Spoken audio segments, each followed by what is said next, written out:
Salut! Eu sunt Alex și astăzi îți voi prezenta un antrenament foarte scurt de picioare. După cum vezi, am început încălzirea.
Bun, primul exercițiu este genoflexiuni cu gantere pe umeri.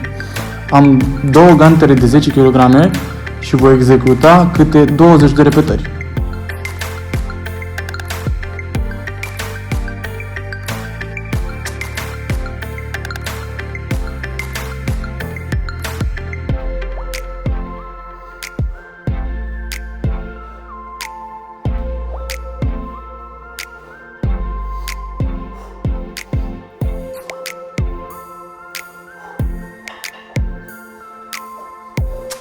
Al doilea exercițiu este fandări cu gantere.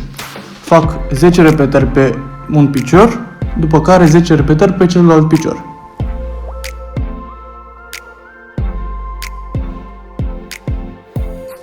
Atenție! Niciodată genunchiul nu va depăși linia vârfului piciorului când executăm fandările.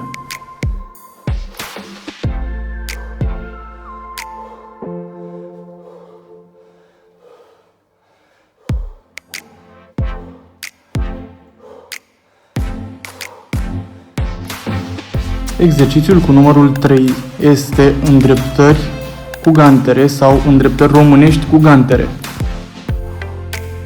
La acest exercițiu, tot timpul spatele va trebui să fie foarte drept, într-o ușoară hiperextensie, iar genunchii foarte puțin îndoiți.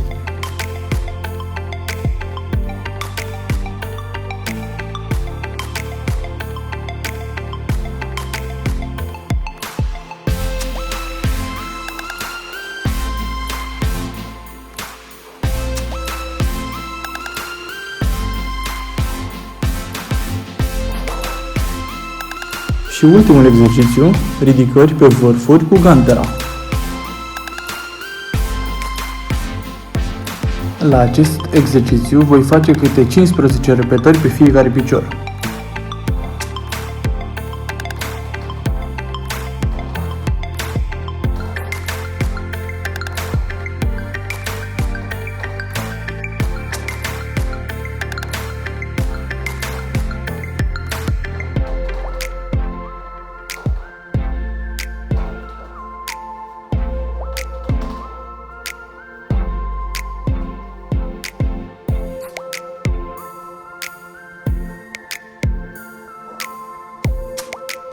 Cam acesta a fost circuitul de astăzi. Am făcut 4 serii, iar dacă v-a plăcut, dați un like, un share și ne vedem data viitoare.